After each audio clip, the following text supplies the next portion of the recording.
Ladies and gentlemen, my name is Matt. I am the American-Canadian Gamer, and welcome back to the ACF podcast, which has quickly become a bi-weekly affair as opposed to the weekly setup that we originally planned, but we're here in full force, joined once again by Zimmer. Hello. And Wrench Monkey. Hello. And today we have a few things to talk about. One of the big things that's been going on is the release of Titanfall, which, if you follow my channel, has been all over the channel right now, and with good reason. The game is making a big splash. Zimmer purchased it. He's been playing it. It's phenomenal. It's amazing. And Wrench has a horrible taste in games, so he has been staying outside of it, sticking to games he can exploit in better ways to be good at. But Zimmer, what are your thoughts on the game so far? Just that it's phenomenal. That's it? But, no, like the gameplay is so fun. Like, I don't even really care too much about the Titans, but just like the parkour and the map design is just the best I've seen in an FPS in a very, very long time. There's no lack of mobility. I was really afraid things were gonna feel kind of sticky, when you went to like jump on a wall and then you wanted off the wall. But no, I've only run into one occasion where that kind of was an issue, where I was jumping back off of a building, but I was really close to it, and then my character grabbed hold of it and I ended up dying. But other than that, that's the one time. I think I've probably played it about 6 hours or so. How long have you played it, Matt? I am first prestige level 24. Okay. I played it for a good 12 hours the first day it came out. Wow. Straight. Yeah. Is that how long it took to get to your first prestige? It took me about 11 and a half hours to get my first prestige, but the max rank is 50 before you prestige, but you really don't get anything for it. I'm not going to do it again. Really? There's nothing to really get for it. They do give you an XP bonus, though, the next when you prestige. Now I have a 1.1 times bonus, so it goes quicker every time you prestige, but Right. I haven't so far seen a real reason to do so. Yeah, But it's just for the badge icon. I'm pretty sure Yeah. it's the only. that's pretty much it, and to try to add some longevity to it. But I mean, they kind of have to add it, because I remember when Halo 4 came out, people started hitting the max rank of 130, and people were like, what do I do now? Is there a prestige? Why is there no prestige? People are asking for stuff like that. So if you have a rank up system in an FPS now, you kind of need the prestige is expected by the community now at this point, I think, for a lot of FPS titles. People were Yeah. disappointed it wasn't in Halo 4. So I think You lose your weapons and all your unlocks when you prestige, don't you? yes. The only thing I'm not sure about so far is the Titan chassis, but I'm pretty sure you'll probably lose those as well. And those are easy to unlock anyways, though. You just play the campaign. You complete one side of the campaign and you get the Strider, then you complete both sides and you get the Ogre. Pretty simple, pretty easy to Oh, complete. man. So I really hope you don't have to do the campaign again if you prestige. it's not sounds that horrible. bad. It wasn't that bad. I mean, it was just a bunch of multiplayer matches strung together. But if you do it first thing, I mean, you're going to be doing multiplayer anyways to level up right away, so it probably Right. wouldn't be that big of a problem. But I'm glad you mentioned map design, because map design is one of the things that really stuck out to me about the game, was how much it lets you use your mobility. It wasn't just like, it doesn't feel gimmicky, because it feels like they did look at every different position and think, how can you get from here to here without touching the ground? Yeah. It really feels like they approach the map design in that aspect. You can cross a lot of maps from one side to the other just by going across buildings and without ever putting your feet on the ground ever, and it's great. It's It's great. pretty amazing. The map size is really good too. They're really big. Big They're maps, really big. but they don't feel too big. They feel pretty small in Yeah. comparison to something like Battlefield, where the maps are really good size in Battlefield, but you don't really have a way to traverse them except for vehicles. I mean, vehicles are the way you traverse those maps quickly. In Titanfall, you just run and you wall climb and you get across those maps quick. Well, And I was, yes, one thing about the Battlefield maps that's different from the Titanfall ones, I guess, is in Battlefield, there's interesting places, but it takes a while to get there, and in between there's really not much there. Maybe some rocks or something. But in Titanfall, you just run and jump off of every single thing, like because it's so cluttered, but it's so open. But it's a great combination. Hmm. I can't wait till they release more maps. Just Yeah, more. that's true. That's true because in Battlefield, when you want to run from one building to another, a lot of times there's nothing in between, and you're kind of a sitting duck. And it fits the play style of that game. It really does. But it does lend to the idea that you do spend a lot of time running around. Where in Titanfall, I haven't had the issue of not having something to do yet. We'll see in the future as people kind of figure out the roots of the map and how the maps really work, if that'll change. But so far, I haven't. And there was something I was wanting to say. You made me lose my train of thought. Look what you did. Look what you did. Does the mobility actually make the Titans less fun because you lose out on some of that mobility, or do you think it's about equal? Or I think the mobility is what makes it equal. I think without the mobility, the Titans would completely dominate the game. Yeah. I think that's really the thing that pilots have in fighting the Titans is the ability to outrun them and outmaneuver them, get above them, get behind them. That's really their main advantage, is their mobility. Without that, the Titans would just completely dominate the game. The balance of it is so fine-tuned too, because almost any time someone jumps on my back kind of thing, it's like you got to deal with it, dude, or else you're gonna die. Mm-hmm. And just I don't know, but whenever I try to jump on the back of a Titan, it seems so much harder than but it seems every time I'm in a Titan, someone jumps on me. So there's a certain skill that's required to take down the Titans, but if you are mobile and you exploit that parkour, then Titans aren't going to be nearly as powerful because it's pretty hard to shoot up in a Titan effectively, I've noticed. Because I use the 40 millimeter, which is it's just semi-automatic. Right, it's just a round that explodes when it hits the target, or whenever it hits something. And so my tactic for killing infantry or pilots is you shoot the ground around them. You don't need to shoot them. So once they're up on a building shooting down at me, it becomes so much harder to hit them because I actually have to hit them rather than right around them. And the 40 millimeter cannon's not hit scan either. It actually has a travel time that you have to compensate for. And good luck hitting a double jumping wall running pilot out of with a direct hit on a weapon that's in that function. But now I remembered what I wanted to say. One differentiating factor that Titanfall has from games like Battlefield and other combined arms warfare style games is that you always have an anti-Titan weapon. It's part of your loadout. You're always capable, even if you're not made to fight Titans, you can always attempt to take down a Titan. There's always going to be the idea that an anti-Titan loadout will always be the best tool against a Titan. But no matter what your loadout is, because you always have an anti-Titan weapon with you, you always have the ability to fight back at a Titan. Whereas with Battlefield 4 and Battlefield 3, if you're not an engineer with a rocket launcher, it's a lot harder. You either have to be very good and get really lucky and get up behind a tank with C4, or you have to just keep pumping 40 millimeter grenades into it. But really, if you don't have a rocket launcher, if you're not an engineer, then vehicles just destroy you in Battlefield. But in Titanfall, everyone can take shots at a Titan. Everyone can try to wear them down and take them out over time. Yeah.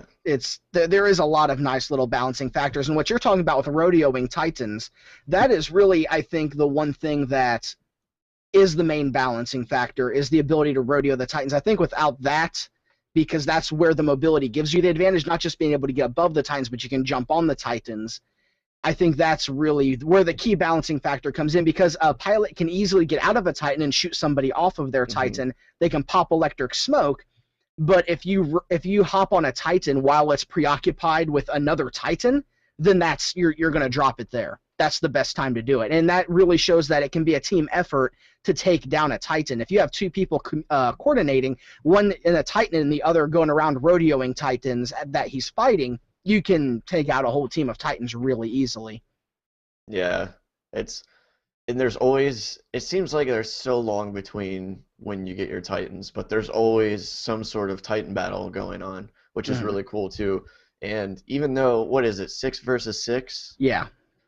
It feels so much bigger than It that. does, It doesn't feel, it? oh, it feels so big. It feels like I think back to like the days of Battlefield 1942, where it's just like 32 against 32 people. Like that's what it feels like because there's just explosions, gunfire all the time, constantly.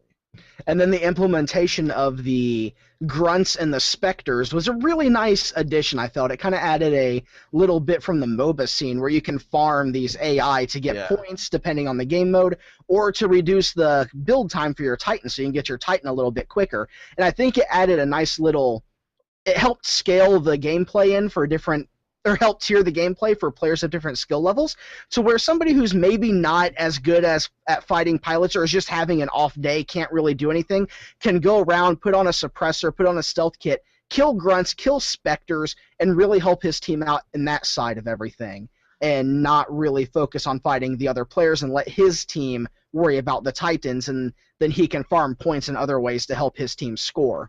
I Yeah, So think you it's you build your Titan out of the corpses of grunts, is what I'm hearing. basically, that's basically what happens. You get a build time for your Titan. I think it's 4 minutes between every Titan. I I actually think don't it's know off the top of my head. it might be initially 4, and then after that it's 3. Okay. And then as you get kills, it reduces that build time. And that basically is the replacements for one of the replacements for kill streaks. So if you go around killing a bunch of grunts, yeah, you're basically they make you more of a priority, and you're basically are building your Titan out of the corpses of grunts and specters. That's basically what happens when you put it that way, yeah.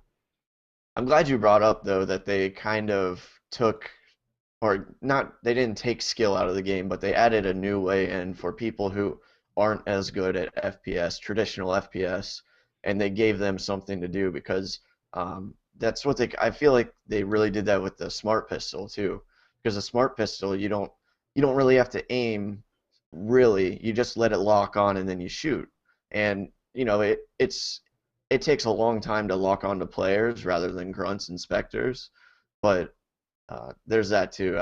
I thought of that before. Yeah, the And smart pistol has been an focus of controversy over the title. And Wrench, the smart pistol is a pistol that locks on, and it takes a few moments to lock on, and it locks on one bullet at a time, and it takes 3 bullets to kill a player, and 1 bullet to kill a grunt. I think it's 2 for a specter. I think it tiers 1, 2, 3. But basically, everyone's like, "Well, what's the point? You know, it just locks on, da da da da da, and it's so newbie, and it takes so long to lock on." The thing I notice is that if you have any other weapon, you'll do better than with the smart pistol. If you can aim, that is. Really where the smart pistol shines is getting behind people and cleaning up grunts, and you can do that better with any other weapon, unless you really can't aim that well, like with twitch aiming. So if you're just chasing somebody and you have a submachine gun, you might start shooting at them, but you won't hit them. They'll turn around and they'll kill you. But if you have a smart pistol, you can just kind of follow them, let them lock on, and kill them. And it'll take a little bit longer, but you're guaranteed the kill a little bit more. But I think that it takes, even with the accelerated lock-on modification that you can unlock, it takes so long to lock on to a player that you're better off with any other weapon. I Could mean, it could it be something, because of the large amount of mobility in the game, could it be something where you use that pistol and just focus on your mobility, basically dodging their shots, and just let your auto aim take care of the shooting basically for you? you can do that. I have done that in the past, but if the other player is moving as well, it is a little harder to maintain that lock, because you do have to keep line of sight for the entire duration. And if you say you lock on 3 times and you break line of sight, you lose all 3 locks. So you have to maintain that line of sight the entire time. And generally, you're not really bullet spongy in the game. You can take a few more rounds than you can in Call of Duty, but you're not like Team Fortress 2 or Halo bullet spongy. So if anybody can get even a beat on you for just a few moments, then that's it. That's all it takes. So really, if you're in a one-on-one fight with a guy that has the smart pistol, if they kill you with the smart pistol, assuming that you started fighting at about the same time, then it's kind of on you that do you know what I'm trying to say? yeah, You have the better weapon in that point. It's kind of like the spy in Team Fortress 2. Like it's only as good as they are bad. Yeah, You know what I pretty mean? much. Pretty much, yeah. Yeah, I'd agree with that. I'd agree with But that. And getting I it behind people but I found out the one place that I used it really well was I put a suppressor on it and I used it to clear out waves of grunts and specters yes. really quick and farm points for my Titan. That's really where it shined for me. Yeah, because I can get a lot more kills or faster kills on AI with a smart pistol than I can in my regular weapons, you know. Hmm. Yeah, But definitely. what's your favorite weapon so far? I'm really Primary partial to weapon. the carbine. Is that I the think that's the default Oh, assault okay. rifle, the carbine. I think it's so well rounded. I like the Yeah. flexibility. I put the hollow scope on it, the 2.1 times zoom scope, Yep. and it That's the just best one. it's my favorite because I mean, you do lose up close to the submachine guns, and at long range, a DMR or the sniper rifle can take you out. But it's a jack of all trades weapon, and it's useful for in pretty much every situation. And I think it is probably the best weapon in the game. I've been I using think it is. the semi-automatic rifle. What's it called? I can't remember the name of it. Yeah, but I know the one you're talking about. It's just pretty much an M14. Yeah. It has a really nice design to it. Yeah. And I got the perk that lets you shoot as fast as you can click the mouse, you The know? match Like trigger. yeah. Mhm. And I just went through my ammo clip so fast that I had to take it off. Like I would just, it seriously would look like a automatic weapon. It was just so fast, and I was just reloading all the time. But I don't know. The perks are good. There's not many of them, like, but they're good, I think. I felt that the selection and some of the stuff was a bit shallow.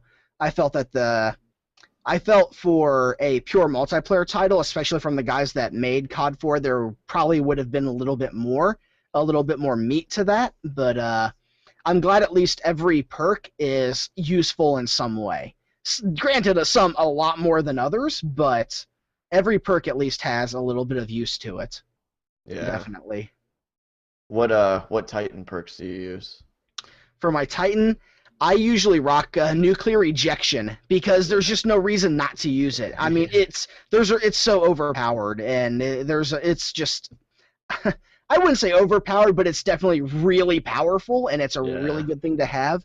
And I think I couple that with the big punch, the one that just makes your melee attack a lot stronger, just because I like the sound of it, and you Yeah. can punch other Titans off of cliffs.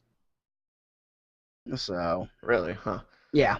And I I I'm, usually use it with the 40 millimeter cannon with the burst fire mod I just got the on burst the today. burst. The burst is really good anti-Titan, and it's okay anti-pilot. For the anti-pilot, I use the cluster missile ordnance because it fires a missile into one area and then it creates cluster explosions. So if there's like a control point where there's a bunch of pilots sitting in there, you can fire it in through a window and it causes damage over time for probably 3 to 4 seconds in the entire area. So either they clear out or they die, Gotcha. and it's a really good item to have.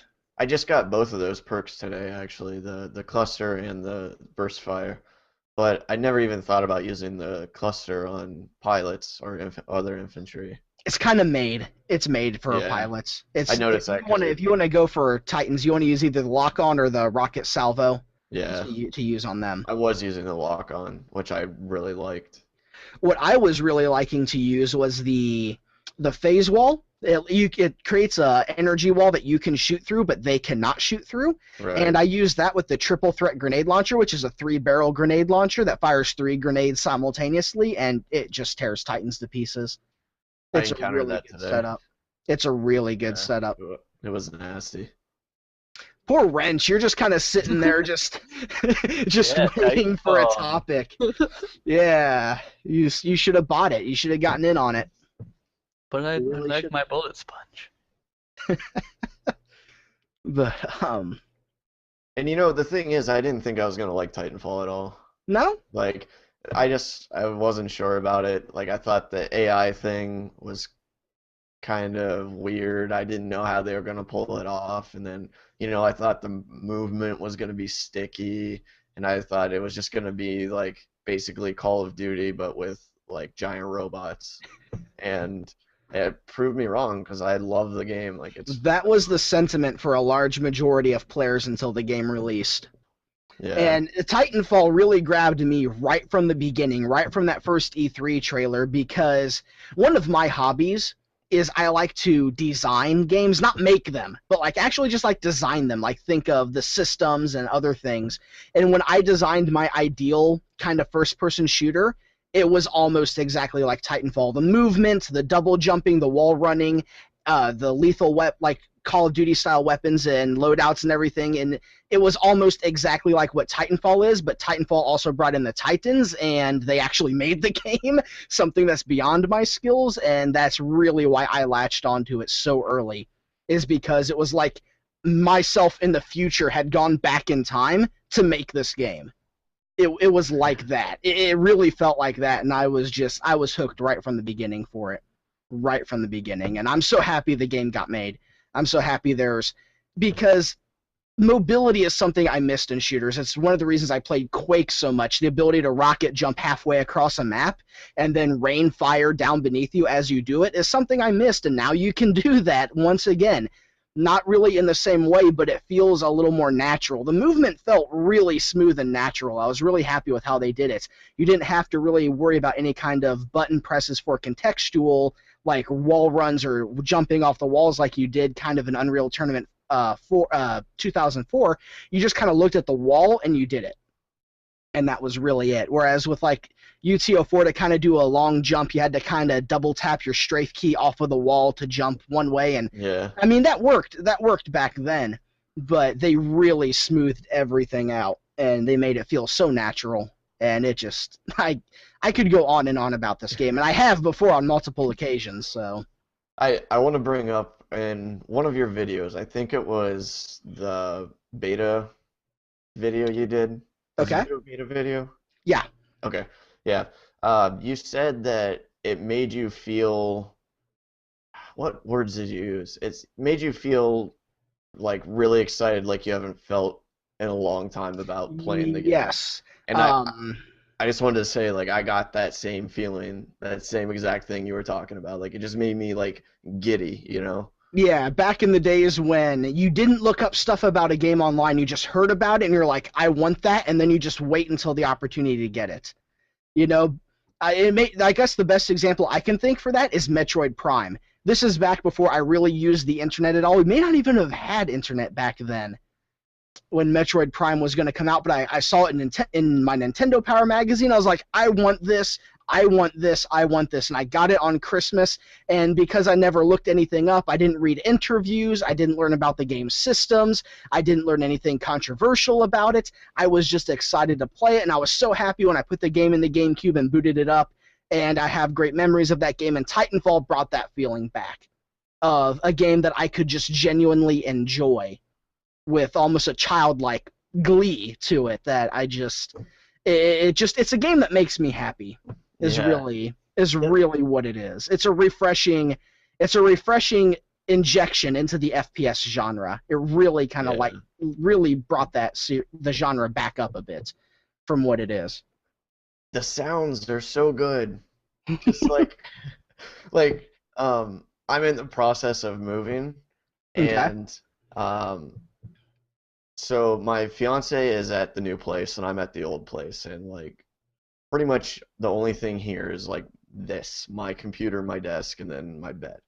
And so I've just been playing the game with my volume at 140%, like just the loudest thing you've ever heard. Like it really sounds like a war going on in here, and it's just, God, the sounds are just so like satisfying. Like the gunfire, the explosions, the mechs running around, like, oh, it just feels so good.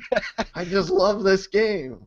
The polish on it is really quite impressive. If you just take a second in any match and you stop and you watch how the Titans move, it's really impressive. It looks like you could actually build a machine that moves like that. Yeah. It's really nice, and you watch the interactions between the grunts and the specters. It's like if you ever see two grunts fighting each other, or see a grunt fight a specter, it's a thing to see. Stop and look at it for a second. The specters will grab a grunt's arm and like twist it around and break it before they kill them. And yeah, it's kind of brutal. The Spectres, I mean, the whole idea is that, the pilots are the elite of the elites. You are the best thing on the battlefield. But for everyone else, the Spectres are kind of the elite. They're better than grunts in pretty much every way. They just can't think out of the box. So when a Spectre fights a human, it's like a Terminator fighting a human. They have that much of an advantage. But for a pilot, they're nothing. But it's neat to see that kind of elements of the battlefield going, because when you look at something like Call of Duty, it's like, okay, 2 Spec Ops teams are dropped in and they fight each other. But with Titanfall, it's like you have an army of grunts and Spectres and a handful, like a Spec Ops team of pilots, versus an army of grunts and Spectres with a Spec Ops team of pilots. And it really lends to that there's a battle going on around you, and there's stuff happening around you that's not necessarily involved with you. There's just stuff that's happening. Grunts fighting grunts, Spectres fighting Spectres, and it's not just players fighting players. And there's just it's just that whole dynamic is just something that's incredible. And there's so much polish with all of it, with how things move, how things feel. The Vince Zampella, when he was talking about making Respawn Entertainment, they said the thing that they were focusing on with Titanfall was just how everything felt and how smooth everything was. And that's the reason why the symbol for Respawn is a Braillic R. It's an R in Braille, because it was all about how things feel. And I think that was something they really did translate into Titanfall. Everything feels smooth, and transitions are very, very, smooth. Transitions are very natural. You don't just like hold E to get into a Titan, then all of a sudden your screen goes black, or you jump into the Titan instantly like in something in Battlefield. There's always a transition of the Titan grabbing you, or it comes down and then you hop into it, or you jump in from the top, and there's always some kind of transition. There's never a cut of any kind. There's never anything that feels like it was, a hard cut or overly scripted. Right. It always feels very natural. Yeah, the flow of it's very nice.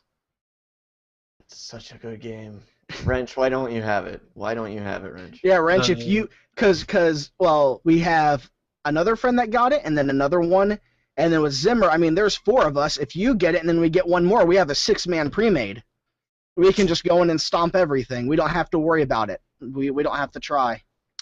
That's all we need. I already bought my game for a while. You wasted your budget on it? That's okay. But I know I'm going to love the game, but yeah.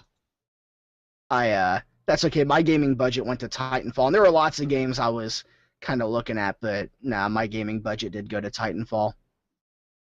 But let's move out of Titanfall, because we've talked about it for a bit. Wrench, you had a topic. Since you haven't been talking, let's hear what your topic is. Let's let you have the center stage here and speak for a moment. Well, I've gotten back into some old games, and I've just been playing Crusader Kings with Skyrim mod, and as you can see in my chat thing, I'm the crowned King of Cyrodiil, so that's been fun. And yeah, I think that's a worthy news topic. You got some vassals declaring independence. You have a dragon blood baby, don't you? Yeah, I have a dragon blood baby who's also a vampire.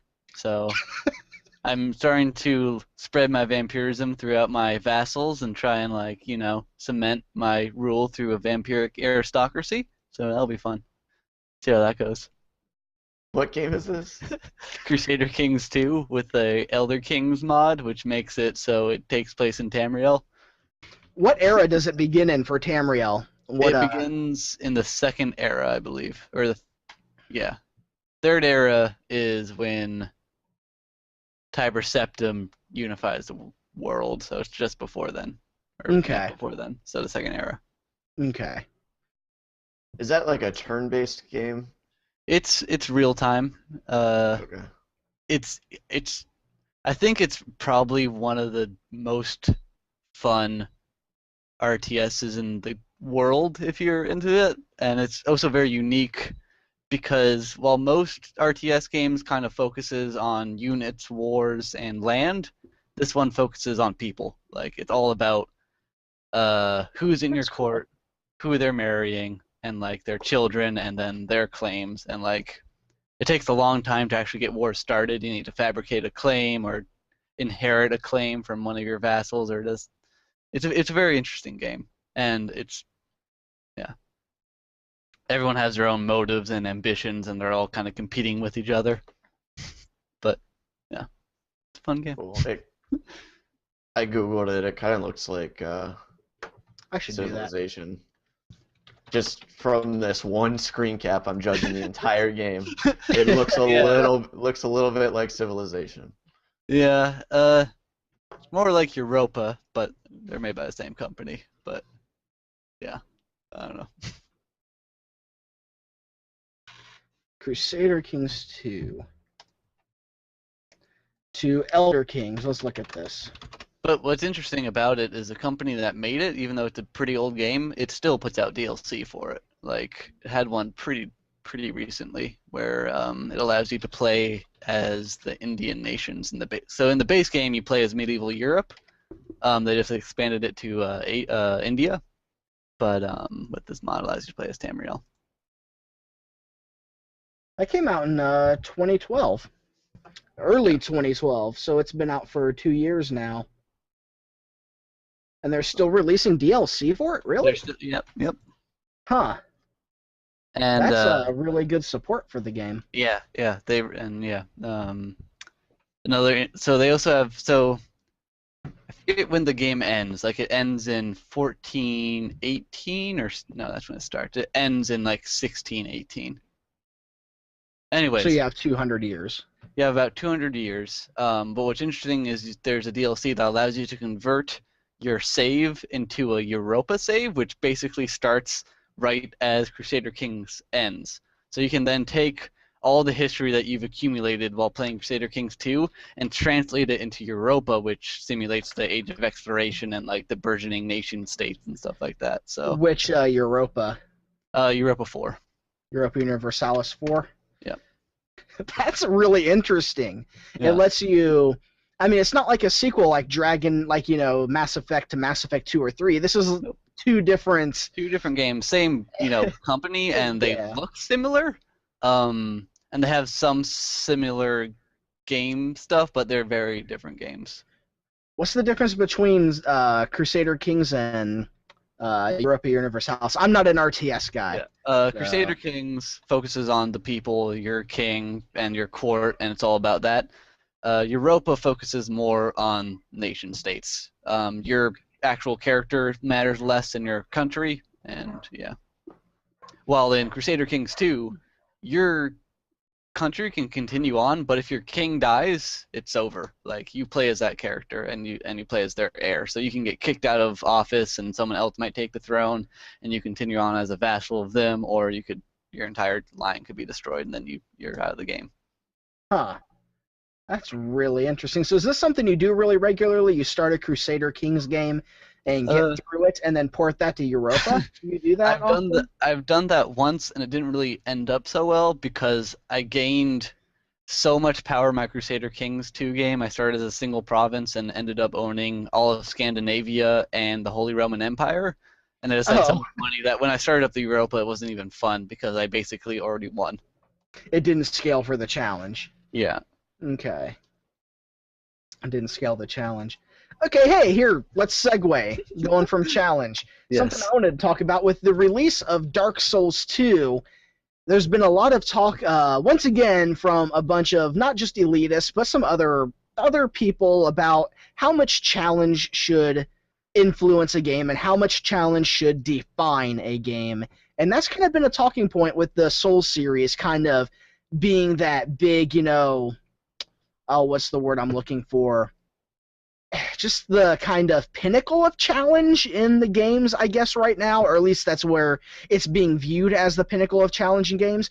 And I'm just wondering, how do you two feel about challenging games? How much should challenge determine if a game is a game, and how much does challenge really matter on the grand scheme of things?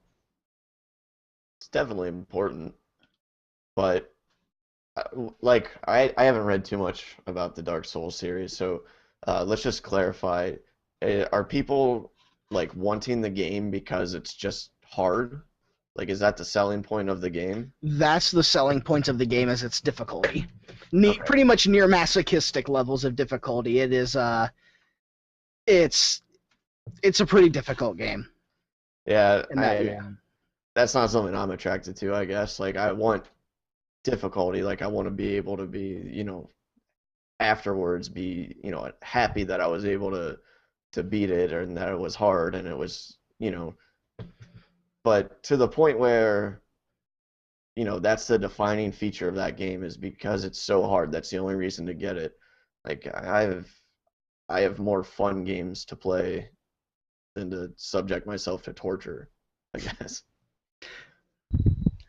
There's only one real game, and that's Lose Lose, which is a game that deletes random files from your computer when you lose it. So I think as challenge goes, I think that one's the best. Even if it's not necessarily hard, if you lose, you could delete your hard drive. That's nice.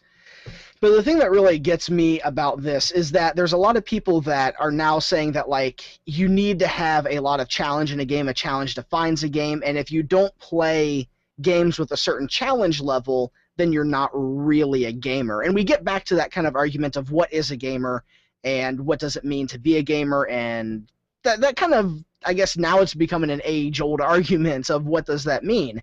And I think there's a lot of elitism in that of I beat a game that's really hard and that makes me a better gamer than you, even though there's really no weight to that title. Like, being a better gamer, there's really like nothing that goes with that. There's really no power that you magically get when that happens. But I think one thing people forget is challenge can really manifest itself in a lot of different ways. Like, challenge doesn't have to be just a really hard setup where the game tells you nothing and then just beats you over the head until you get it. Challenge can come in multiple other ways, whether it comes from other players in the game, it comes from the game itself, like something with Dark Souls, or it comes in the form of giving you options and letting you approach the game and solving the game almost from a puzzle aspect, like something like a stealth game where you have to look at it and there's probably 50 different ways you could complete one level, and then just deciding which way you want to do it and which way might be the optimal way to do it. There's different ways you can manifest that challenge rather than just killing you over and over again until you figure out the boss's patterns and just have that little bit of patience that you need to get past it. I don't know, have you guys ever seen anybody really kind of claim that level of elitism because they're good at a particular game? Have you ever seen that happen with anybody personally? Maybe not like in the type of elitism or like overall elitism, like I'm a better gamer than you, but like I was into like some pretty hardcore raiding in World of Warcraft, and there was a lot of competitiveness in that. And people were totally very. Did we lose Wrench? We might have. He has the link. He can get back in. All right, but like there was a lot of competitiveness in World of Warcraft raids, and I'm assuming any MMO raid, and it ruined people. Like some people, it really got to their heads. It absolutely did. I cracked under the pressure of raiding. I was on a server called Maelstrom. I was on the Alliance side, and I was a tank. I got into a guild called Dominus Pugne, which I still don't know what that means. I have to look that up. I think it was just Latin for something. But, hey, there's Wrench. He's back. We Sorry, lost my him. internet crashed. That's okay. We're talking about World of Warcraft now. But no, I got into a raiding guild, and I was on track to be probably one of the better tanks on the server because we went into KT, and we fought the Phoenix boss, and we beat him on the first try, and I'd never been there before, and apparently I did really well. They were telling me I was doing well, and I was just like on my way to doing really, really well as a tank, and I just cracked under all the pressure, and I had to leave because you get some really hardcore people inside of the raiding. I mean, you told me once a story a while back, someone that changed servers and got booted from the guild immediately, I think. Yeah, that has happened before. They didn't bring a reagent to the raid. Yeah. They changed servers just to raid with your guild.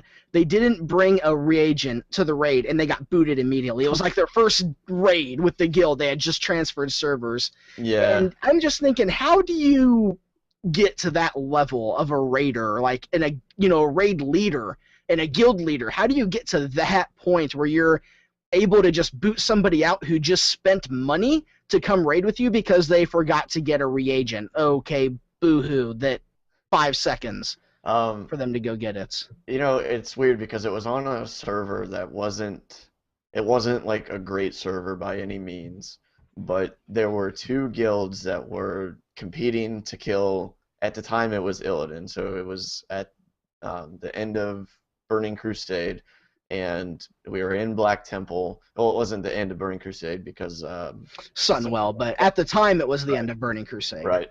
And I think it was actually Archimonde.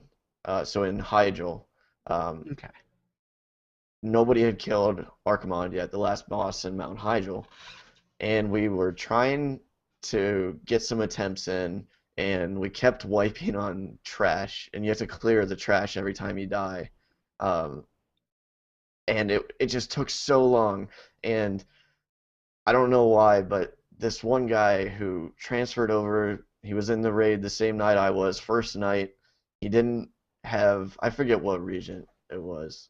I think it was a paladin, and so he couldn't put blessings out, and someone said like, "Yo, we need kings," and he didn't. He said, "Oh, I ran out of region, so can someone like open it up a summoning portal? I'll be right back." And the guy was like, "No, just get out, like leave Ventrilo," and he G-kicked him. Like, yeah, he literally 5 hours ahead of time just paid $25 to transfer over onto this server. So now he was on this really crappy server, and he had nowhere to go. Oh, that sucks. It just like I mean that guild ended up just like I logged in one day and someone G disbanded. Like, it was a very unstable environment. It was not a lot of fun. When you get to those high level raids, you get some really, and it's really weird, when you get really high level raiding guilds, you either have the ones that just love it and they're just there for fun and they just happen to be really good at what they do, or you have the really hardcore people that are really good at what they do because they're so organized and they're so hardcore about it. And I experienced a little bit of both, but the one I was in was kind of halfway in the middle. They liked it, and there was some joking, but there was a lot of, like, really, you have to do this, this, and this, and there was a lot of, they went off the dragon kill point scale, and they had really harsh penalties for, like, failing to do stuff for dragon points, if I remember correctly, and it was just... Does halfway in the middle mean 25% or 75%? 45.5%. Okay. Roughly, give or take pi. But yeah, that was pretty intense. And I mean, I guess getting back to challenge, I guess the challenge really, no, there is no getting back to challenge on that.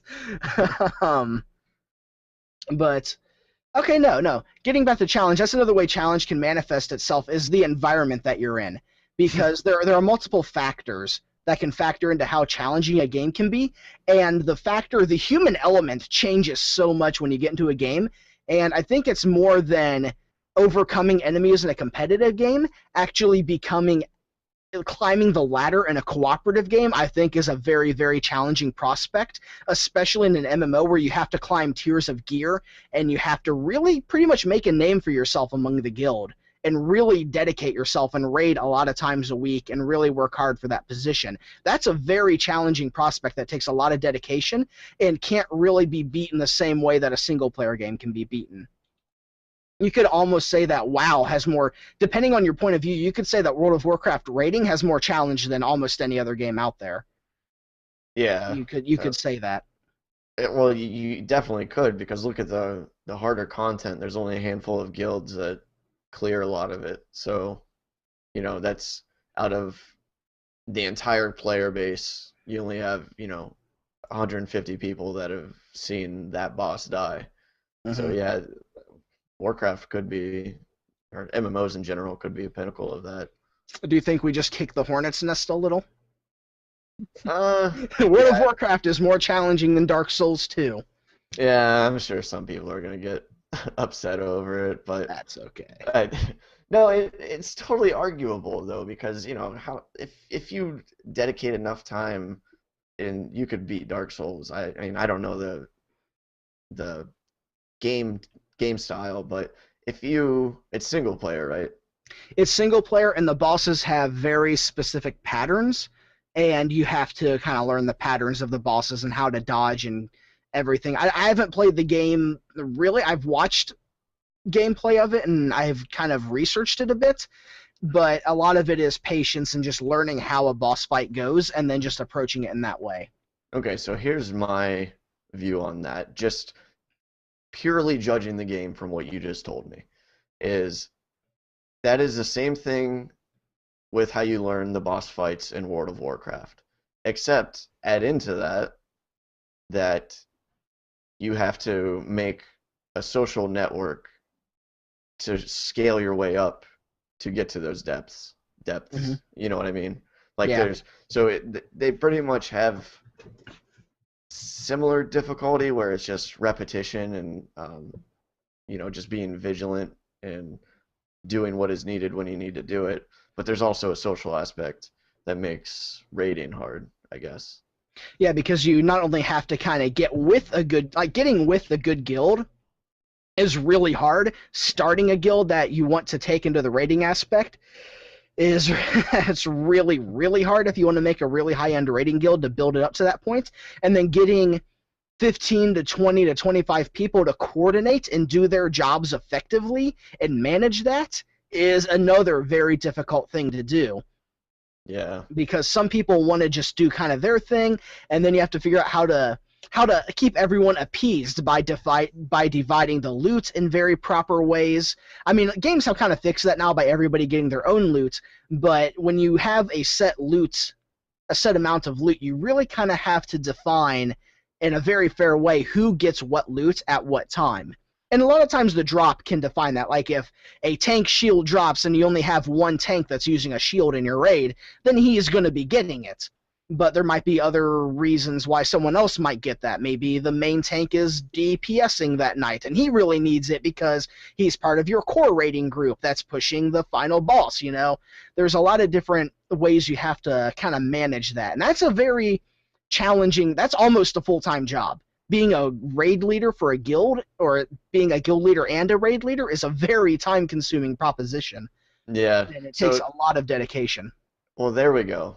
If someone doesn't think that being or doing well in a raid setting in World of Warcraft isn't challenging, then make your own guild and lead it. And that definitely is very challenging. That's rough. I don't know how people do it for so many years. It's just ridiculous. It's incredible what some people are capable of when it comes to leading a guild like that. And it makes me wonder too sometimes, the people that lead these guilds, are they leaders like in their day-to-day lives in some way, or is it when you take away the face-to-face interaction and give them kind of that level of anonymity, does that give them a bit more confidence to kind of lead and push everything in the way they want to? That's always something that's really been interesting to me. Probably both. I would say both, because probably for the best guild leaders, probably. Yeah, because for the first one, just to be a natural leader,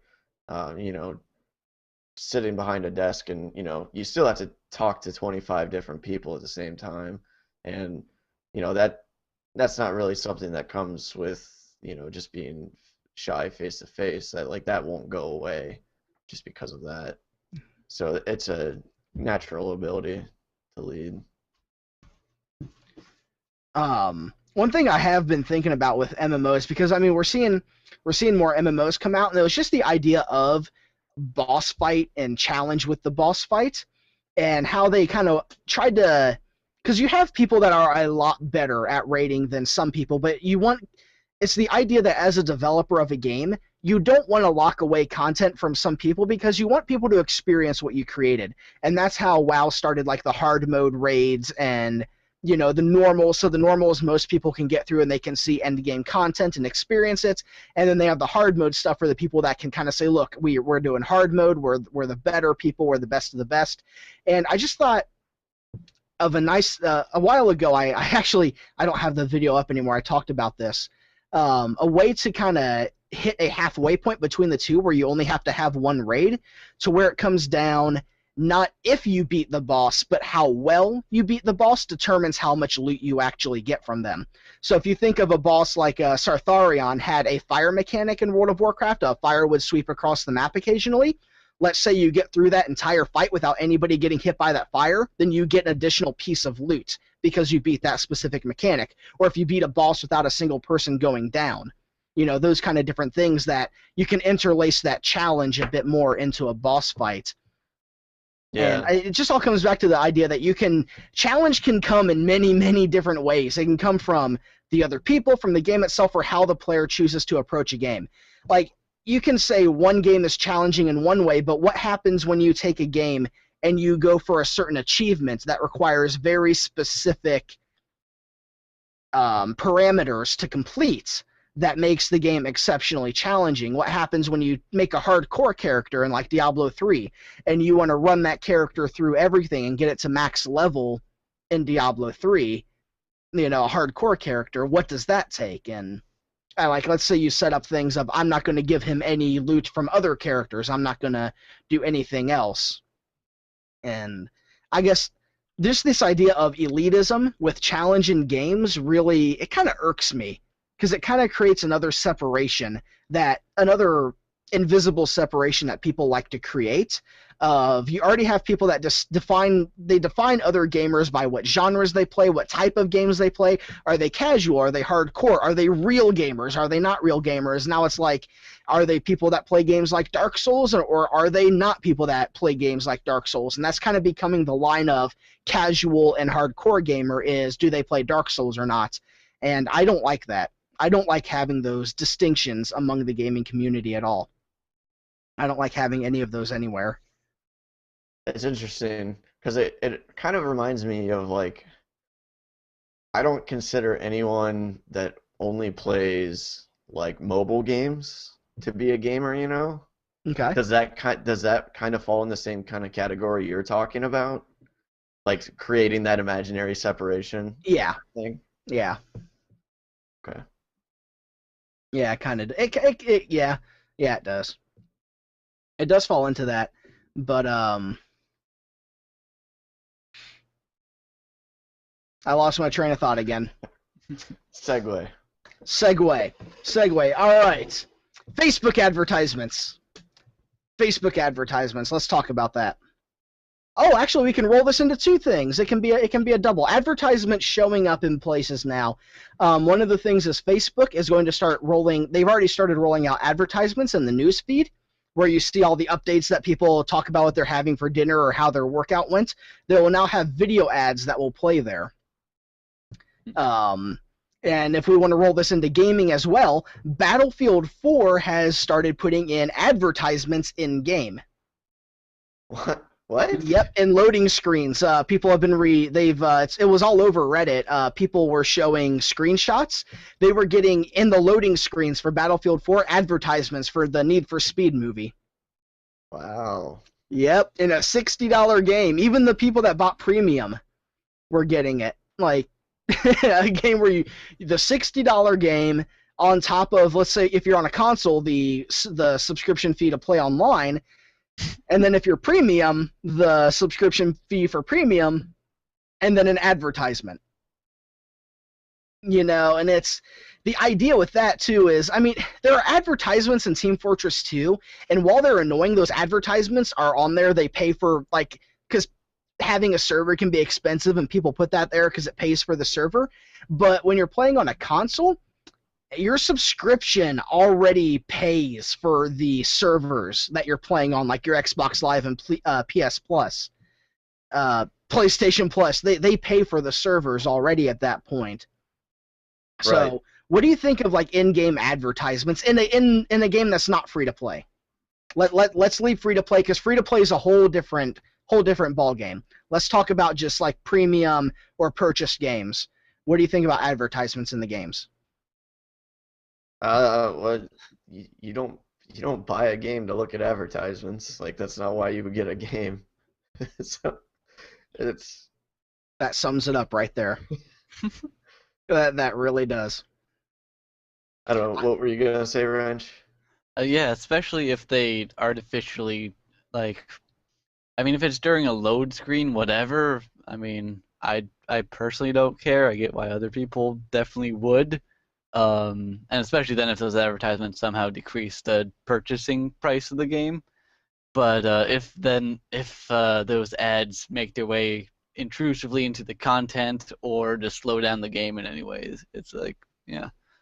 See, when you said that with Battlefield 4, I thought maybe that they had like billboards in game, you know? Like Bad Company 2 did. Right, and Yeah. those billboards would have advertisements. And they could be destroyed. That I wouldn't care as much about because that's, I don't know, I'm all about immersion into a game, so that would make it feel a little more immersive, I guess.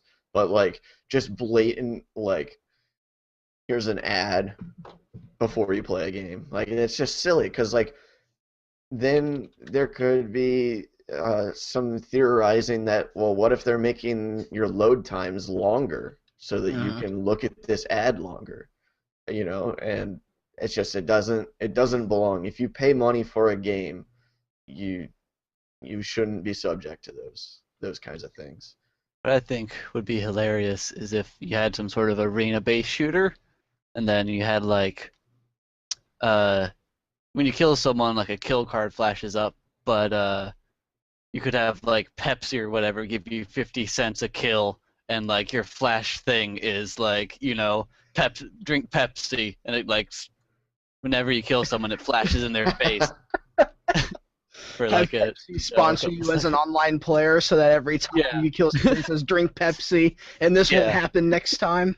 You know how we were talking about simulation? I sent you both the picture, by the way, of the ad. Yeah.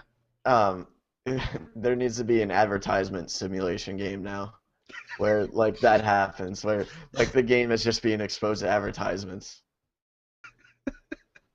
Pretty much like DLC. What was it? DLC Quest or DLC the game, and just advertisement the game. Yeah. I don't know how you would do that, but wow, that's something that has to be. Yeah, it's pretty blatant, isn't it? That is horrible. It pops up right in the middle of your screen. Yeah, like it is. Yeah. This guy's not even in a loading screen. This is just right there. He's on a menu, and like even like in the background, there's like There's another one, yeah. There's like an indirect advert, and even that's too much. But this thing is literally just right in the middle of the screen. And I can't tell from the picture, it looks like he has to hit back to actually get to the menu and click the things. I'm hoping that didn't pop up like, now you have to click back. I hope he clicked on it, and then he has to click back to not be looking at it. But if it just pops up on your menu, like when you first open up the game and you have to click through it, that's even worse. And I think the reason it started now with Need for Speed is because Need for Speed was actually made, the movie was made by EA. EA is apparently like a film studio now as well, and they made the Need for Speed movie. So I think that's another reason they kind of pushed it into Battlefield, and that's why we're seeing it start with Need for Speed, is because it's theirs. Oh, I hope it's horrible. The Need for Speed movie? Yeah. Oh, yeah, it's awful. It is awful in every way you can imagine. And it's I heard it described as you have movies that are, you know, either really good or they're so bad that they're good in a unique way, but then you have the ones in the middle that you just they don't have the magic of either side, and they're really forgettable and just they're not entertaining. That's where Need for Speed falls in. And apparently the guy that plays the main character is the person playing Star-Lord in Guardians of the Galaxy, and apparently he doesn't do very good in Need for Speed, which doesn't give a lot of people hope for Guardians of the Galaxy. The guy playing Star-Lord is the main character of the Need for Speed movie. Oh, Aaron Paul? Mm-hmm. Oh, well, he's from Breaking Bad. Like, that's his thing. He's not, I don't know what that other movie you mentioned is, but... Guardians of the Galaxy? Yeah. Really? You haven't been following that? You haven't been following Breaking Bad? Yeah, Breaking Bad's a lot bigger than whatever this is. I'm just gonna say it. Guardians of the Galaxy is the next Marvel movie. It's the guys that are fighting Thanos, the guy we saw at the end of the Avengers. But Breaking Bad. Oh, Zimmer, you disappoint me this day. Why? You I don't disappoint me. really I don't I really ex- like comic book movies, so You're disappointing me even more. yeah. I don't know. You Like the Iron Man movies were okay, and like the one I was looking forward to was the Green Lantern, because the Green Lantern was my favorite superhero as a kid, and then it came out and it was just like horrible. So I don't like comic book movies, really. Green Lantern was really bad. It was horrible, yeah. And I don't know, it all can be really kind of traced back to how much money they spent on it and how much of that money went to making the CGI suits for everybody and like all those different shots. And yeah, they should have just put a costume on him. They should have just put a costume on him. I like Ryan Reynolds, but that movie, nobody could have saved that movie. Yeah, Nobody could have. I like him in movies where like girls are running around naked and like he's opening a beer. Like those are the types of movies that he's good in, not being a superhero, right? I don't know. He was a pretty good Deadpool in the Wolverine Origins movie. Oh, I didn't know he did that. Yeah, he was pretty good in that one. And he was something else. He was one of the three guys in Blade Trinity, which Blade Trinity it had its hit and misses, but he was the comical relief of the characters. Let's see here. He was Hannibal King. He was an ex-vampire, if I remember correctly.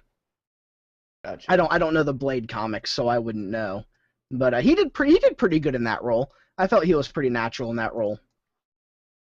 I think the guy's a pretty good actor. I think he can do the superhero stuff pretty well. But the Green Lantern movie, there was no actor alive could have made that work. The script just didn't allow for it. It just didn't work. They changed a lot of core Green Lantern stuff to stuff that didn't make sense, and it was really Lame. It was bad. It was really lame. Yeah. But no, the Guardians of the Galaxy is shaping up to be a pretty good movie because it's Marvel taking this idea, because Guardians of the Galaxy is really one of those, from the comic book standpoint, it's a really not really unknown, but it's something that most people don't discover until they really start getting into comic books and looking up stuff. And it's really kind of Marvel taking that chance of, let's see if we can take something that the general populace doesn't know about. Like, the general populace, they know Captain America, they know Hulk, they know Thor, but they don't know Guardians of the Galaxy. Let's see if we can, now that we've built up a big, reputable name with all of these other movies, let's see what we can do with Guardians of the Galaxy and really push it out there. That really seems to be what they're doing. They're really kind of taking that chance to see if these other properties that they have can do really well, which, if it does, it means we could start seeing other things that don't really get much spotlight kind of show up, which would be a really good thing, I think, to get some fresh stuff in there so we don't get rehashes of a lot of the same stories with the same heroes we've seen for so long now. Yeah. I'm going to make you watch the trailer when we're done here. I think you'll like it. Guardians of the Galaxy. Yep. All right.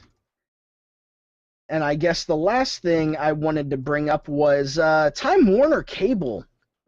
With the merger they're doing with Comcast now, but Time Warner Cable has been, let me bring it back up here, they've been pushing their, what's it called, data cap plans quite a bit on people, and the one they've really been pushing lately is a 30 gigabyte a month cap, where they take $5 off your bill if you agree to have a cap of 30 gigabytes a month. Yeah, that was kind of my response, what you just had there. I did not see that part. I saw some other sketchy things about Time Warner. And that was not one of them, though. Yeah, let me find it. It was like, no one wants Time Warner Cable's cheap data capped internet plan. Let's see if it'll pop up. Here it goes. the plan shaves. Okay, if you agree to only use 30 gigabytes a month, then it saves you $60 a year or $5 a month. I don't think I could use 30 gigs if I like less than 30 if I tried.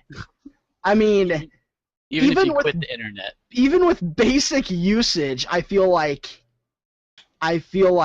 you would breach that. Like with basic usage today, watching videos, Netflix and stuff, I think would really just shatter that almost instantly. Oh, Netflix absolutely would. Yeah, Netflix definitely. But like even just watching YouTube, I think if you watch YouTube daily, then it would wreck the 30. And data caps, I'm very fortunate because most of Canada does have data caps. We were capped for quite a while, and then Bell Internet rolled out, unlimited plans, and we jumped on that right away. But before that, if we went over our limits, then it was $5. No, it was $5 for every gigabyte that we went over. Wow. Yeah, $5 more for every gigabyte that we went over. Man, I'm kind of worried about it because, like I said, I was moving, and right now I use Time Warner for my internet, but at the new place, I have to get AT&T. It's like the complex has a contract with AT&T, Mhm. and AT&T has a 250 gigabyte monthly cap, and like that seriously almost was enough for me to just say, nope, not moving here. Just that alone. And, Sorry. well, no, like I just bought Titanfall, right? That's 50 gigabytes I just downloaded. Like Yeah. that's 20% of my monthly allowance. I mean, Yeah, luckily that's huge. data cap is so dumb. I don't understand it. Well, it comes from like mobile phones and stuff. Right. Because there is only so much like room wirelessly for data to travel. And it's more expensive to transmit the wireless data and stuff. And there's a lot of really kind of good reasons why there's some data cap plans for mobile stuff, even though I think that if you pay a certain amount, you should be able to bypass those. But for a landline, there aren't those restrictions. A landline, there's only the restrictions that they put on you, Right. and that's it. There's no physical restrictions. Yeah, I mean, it's only what the cable can handle. And in some areas, yeah, that cable is really junk. In some areas, I can understand that. But now they're rolling out fiber. I mean, Google Fiber's coming out. Think about being on a fiber network and then having a 200 gigabyte cap on what you can do. And you're on a fiber network, like on Google Fiber in Kansas City or something. Like, I couldn't imagine. That'd be amazing. We need to convince Valve to start making like internet service providing. They just need to start selling more hats, and then they can do it. They just need to make more hats. More hats. More hats. They would sell like crazy. But Or subscribe to their internet service, and you get a hat every month that you're part of their internet service. They could call it like Pipeline or something like that. They have like Valve, Pipeline, Steam. There you go. There you go. But Time Warner, I almost brought this up when we were talking about something else. I forget what we were talking about. But Time Warner wants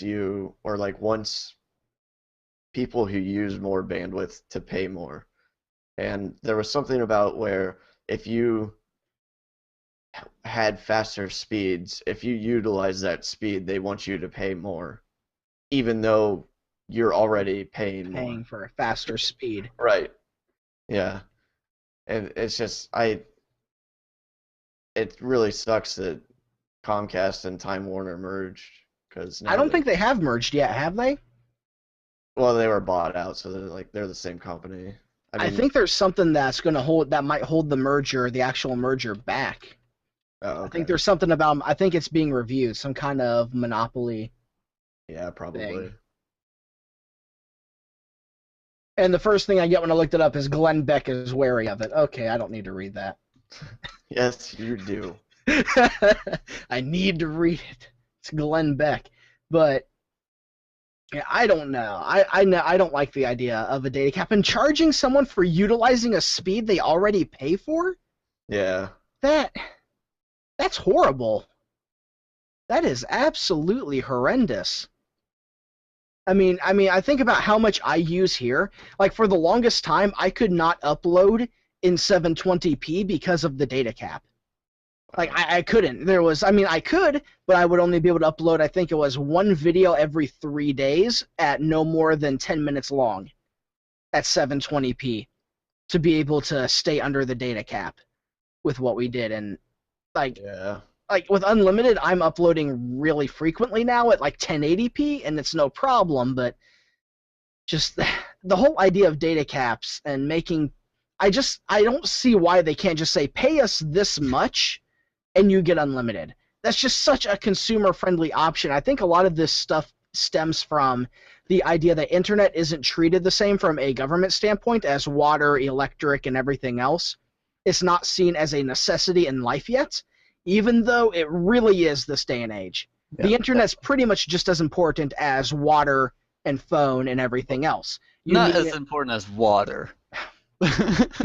Okay, but it's up there. It's up there. Yeah, It is up definitely a there. utility. Yeah. It's definitely a required utility for survival in today's day and age. Yeah, With especially how much if you consider how important being able to connect to the internet is to just get a job.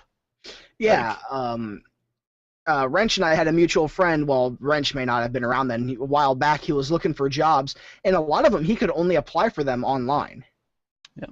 Like he could only apply for the jobs online, and there was no other way to do it.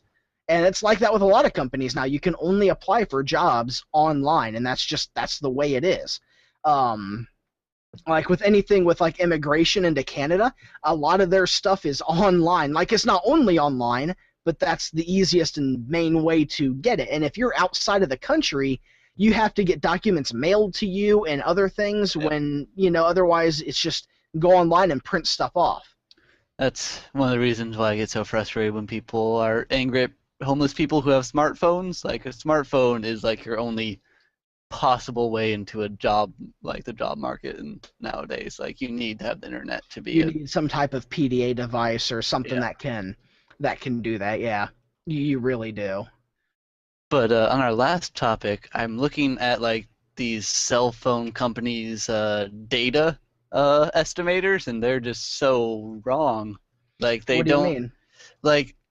Okay, so I'm looking at the Verizon one, and it goes up to 30 gigs plus, like for total monthly data usage. Like it's basically telling you that you should be somewhere in the 20 gigabytes per month, and it doesn't calculate like any uploads really or any downloads. It's like, oh, how much music do you stream per month? 2 hours? Yeah. How many web pages do you look at per day? 5. It's And all it 5 is- of them are Facebook. Yep. They I don't think are trying to give you the best information with these. I'd agree with that. I read somewhere that like the upkeep costs to generate that bandwidth, like it's not even costing them that much money. It's just they basically just want more money. Who doesn't? There is something going on upstairs. I'm just hearing, even through my headset, my noise canceling, I'm hearing footsteps and voices. I'm not hearing Probably it. crazy, yeah. Yeah, I'm going nuts. I'm hearing things and seeing stuff out of the corner of my eyes. Well, did you guys see the butt crack guy from Magic the Gathering? Yeah. No, but I saw a thing on Reddit where a delivery man in Columbus, Ohio, actually delivered something to him. Yeah. Is that what you're referring to? Yeah. Well, let me give you some context. So this guy went to Grand Prix Richmond, which is a tournament, one of the biggest ones ever for Magic the Gathering, the card game, and he went around and took a bunch of pictures of himself posing in front of people that had their butt cracks exposed. And it turns out that I have mutual friends with this guy. He lives in my area. He actually has a shop, a magic shop in town, Huh. and he Real got he crack got in the wall. he got banned for 18 months for that, by the way, from these tournaments. Yeah, he got they banned him because I don't know why, like, but yeah, they banned him. But yeah, he lives in this area, and he's either opening a shop or he already has. But he's gotten so much attention over it that, like, I guess he got really big in Japan, and a bunch of people like sent him fan art and stuff, and his fan art is just hilarious. Like, I think I saw that on Facebook. yeah, you probably I did think I because think I did. I think everyone did, yeah, whether you know it or not. I'm looking. and it's really funny because he for a long time has been trying to get the what was one of the Sprite remix flavors? Do you remember that Sprite remix? And there's probably a reason that I don't.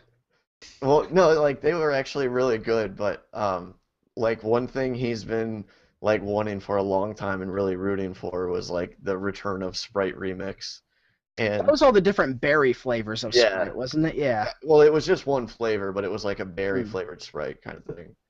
But he posted that like with all his newfound fame or his temporary fame, he was gonna try and restore Sprite remix to be sold. That's wonderful. I Yeah. hope he succeeds. What a strange country we live in. I know, right? I wish there was a way I could get this picture to show. Oh well. But yeah, that was my little contribution. But my friend showed me those pictures on his Instagram account, um, like 5 days, or not 5 days, but like a couple of days before it got really big. And then I came home from work one day, and it was just like the top posts on Reddit, and like it stayed there for a good 12 hours. But I can't believe you didn't see that, Matt. I It was really big. Like it was all I over. saw things about it, but I guess I just must have missed it. I must have missed it. I must have been playing Titanfall or something. But I can't find stuff on Facebook now from it. You know what? It was right around the Titanfall thing. I think he posted it Monday, like the Monday Titanfall came out. So it might have gotten covered up with that. Or you were probably looking around so much at Titanfall then, but let me Huh. send you it. Yeah, But yeah, I need to see this. just Google butt crack MTG and it'll come up. Let me open up a incognito window first, just in case. It's just, oh, He got it's banned for that? 18 months, yeah. Ah, But they can't ban him from the events because they just can ban him from participating or for being eligible for the prizes. did he So participate while he did all this, or was I he think just so. okay? I think in between games he probably did play, but there's so much downtime that he just walked around and took a bunch of pictures of people's butt cracks. But like he's not banned from going to the events. They can't keep him from going to the events. So I have a feeling that at the next one he's just gonna do it again and then be banned for even more 18 months. Yeah, it seems like that ban is just it's kind of pointless when you look at what he actually. He can still walk around and do it, unless they're going to keep an eye out for such things. Well, I mean, people will notice him for sure. As soon as he shows up anywhere, they're gonna be like, "Oh, you're the butt crack dude." Unless he shaves his beard and drops all his weight. Yeah, That's watch him actually go through that just to do Fake it, mustache. go through a life-altering process just so he can pull just a so he fast can photo. take pictures of people's butt Fancy cracks. plastic Magic the surgery. Gathering. Man, That's insane. 18 months. But you just won like a local tournament, didn't you? Or was Yeah, it just a tournament among friends, or what was it? it was just Friday Night Magic. So Okay. like every Friday night at certain hobby stores, game stores, whatever, they'll have like a sort of small tournament. And yeah, I won a standard tournament. There weren't that many people playing, but um, I've only really started playing somewhat competitively in the last like 3 weeks. So it was cool to have my first win like that. I think the last time I played a competitive card game, like actually tried to play a little competitively, was the Pokemon TCG, back before even Gold and Silver came out. That was a long time ago. Yeah, I still have a bunch of those cards. I do somewhere. I do Uh, somewhere. I have no idea where they are. And I had a really good Psychic type, Water type deck where I actually exploited a system where I could move damage from one Pokemon to another and then heal that Pokemon pretty much. So as Pokemon took damage, I could transfer and then heal it. I think it was a Slowbro Alakazam combination, if I remember correctly, allowed me to do that. Maybe it was a Tentacool.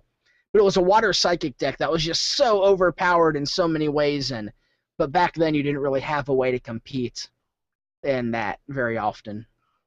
There weren't yeah, really many well, opportunities for that. there was at I want to say Borders in the Sawmill area had like every Saturday morning there was like a gathering Hmm. for people to come play Pokemon cards, and for me it was just like a trading event. I didn't really play all that much, but it was fun. I was thinking about going back and learning how to play it since I'm getting really into Magic right now. Well, there's the online TCG, isn't there? Um, I think so. Yeah, yeah, trading card game online. there's Yeah. something, but I haven't looked into it. I probably should. The deck building functions are pretty gimped. How so? I believe like your color selection is limited, and then of course the what are they called? The Energy cards, mana, trainer no. cards, Oh wait, what are we talking about? Pokemon? Pokemon Oh, TCG. never mind. Okay then. Yeah, were you thinking of the MTG one? Yeah. Well, there's two. There's the official like Duels of the Planeswalkers, which is available on I think consoles and Steam.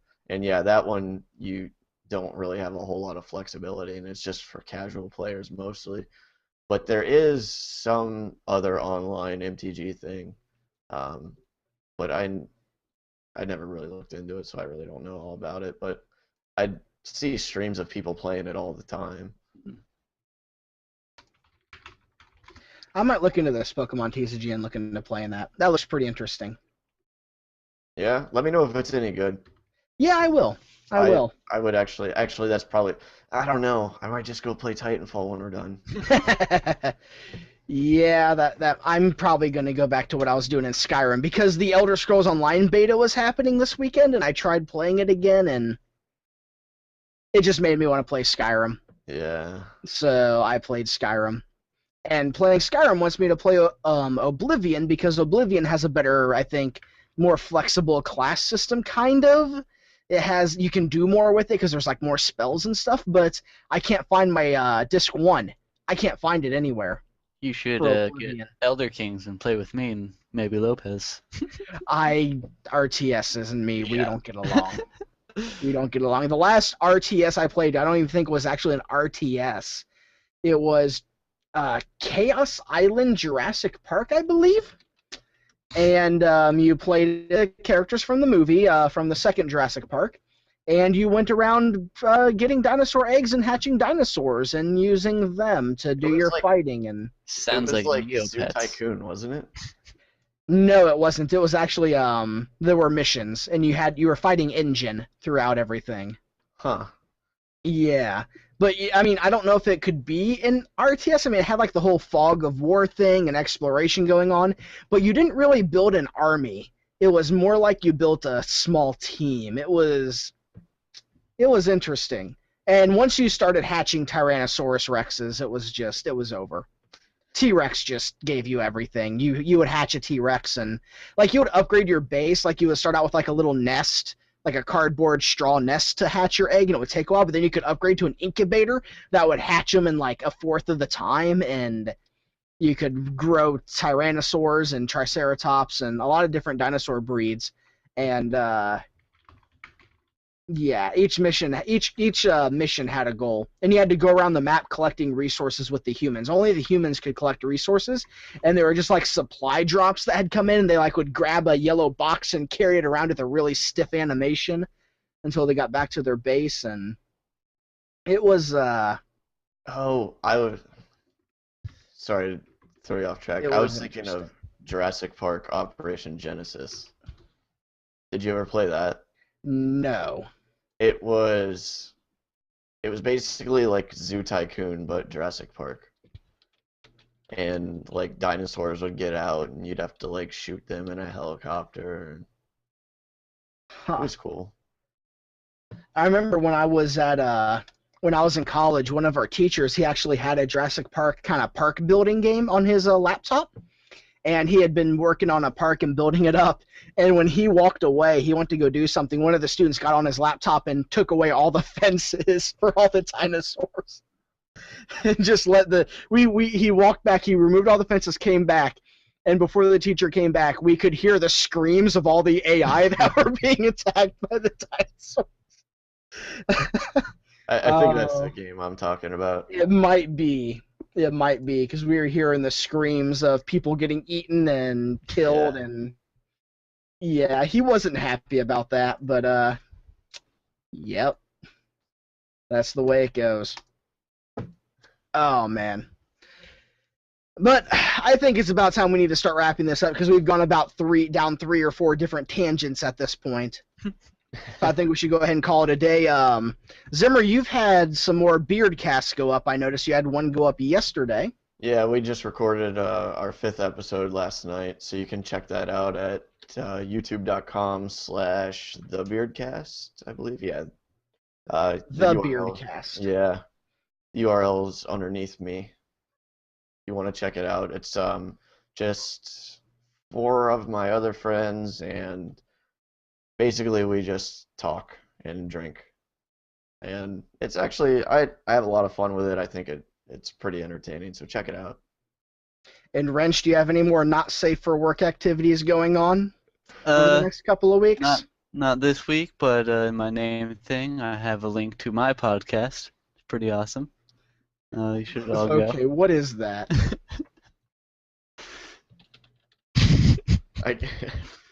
Crap, it keeps going away. Wrench, keep talking. No. I want it to remain a secret for all times. Alright. I think I got it.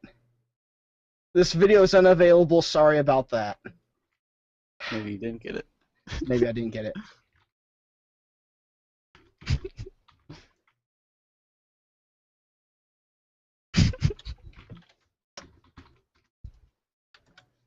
Nope, I didn't get it. I just put it in, it worked, so... Of course it worked for you. Okay, either way, we're getting out here, so ladies and gentlemen, thank you so much for watching. My name is Matt, and we'll see you next time.